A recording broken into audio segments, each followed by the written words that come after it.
बिस्मिल्लाहिर्रहमानिर्रहीम। उम्मीद करता हूँ कि आप बखैरियत व आफ़ियत होंगे। अल्लाह रब्बुल इज़्ज़त की बारगाह में दुआ है कि अल्लाह पाक आप और हम सब को अपनी रहमत के साए तले रखे।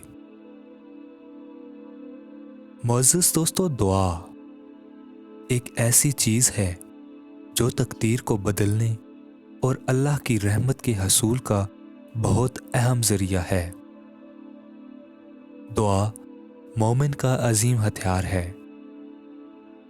दुआ के मुतल्लिक अल्लाह रब्बुल इज़्ज़त फरमाता है, जब मेरे बंदे मेरे बारे में आपसे सवाल करें तो कह दीजिए मैं करीब ही हूँ, हर पुकारने वाले की पुकार को कबूल करता हूँ।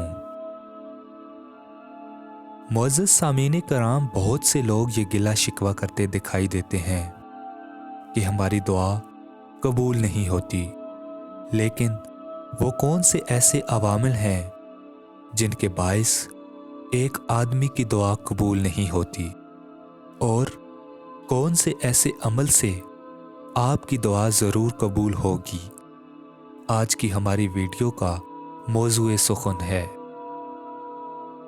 हज़रत अली रज़ी अल्लाह ताला अन्हो की खिदमत में एक शख्स आया और कहा कि या अली, मेरी दुआ कबूल नहीं होती, मैं किस तरह से दुआ मांगूं कि मेरी दुआ कबूल हो जाए। इस शख्स की बात सुनकर हज़रत अली रज़ी अल्लाह ताला अन्हो ने फरमाया, ऐ शख्स, तुम जब भी दुआ मांगो तो अपनी दुआ मांगने से पहले किसी दूसरे के लिए दुआ मांगो। इसके बाद अल्लाह के दरबार में अपनी दुआ पेश करो। अल्लाह रब्बुल इज़्ज़त तुम्हारी दुआ कबूल करेगा। इसके बाद उस शख्स ने पूछा, या अली, जिससे दुआ मांगी जाए और वो दुआ रद्द न हो?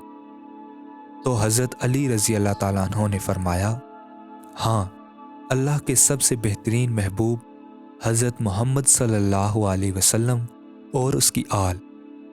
जब भी दुआ मांगो तो सबसे पहले अल्लाह के महबूब के लिए दुआ मांगो कि ए अल्लाह, तू अपने महबूब और उसकी आल पर रहमत नाज़िल फरमा, और उसके बाद अपनी दुआ मांगो तो अल्लाह तुम्हारी दुआ कभी रद्द नहीं करेगा।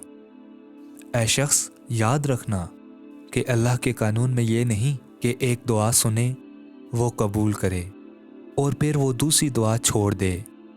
जब अल्लाह देखेगा कि ये मेरा बंदा मेरे महबूब के लिए दुआ मांग रहा है जो कबूल शुदा दुआ है, तो वो फ़ौरन कबूल कर लेगा। इसके बाद जब तुम्हारी हकीर दुआ परवरदिगार आलम की बारगाह में पहुंचेगी तो अल्लाह रहमान और रहीम है, वो दुआ भी कबूल कर लेगा।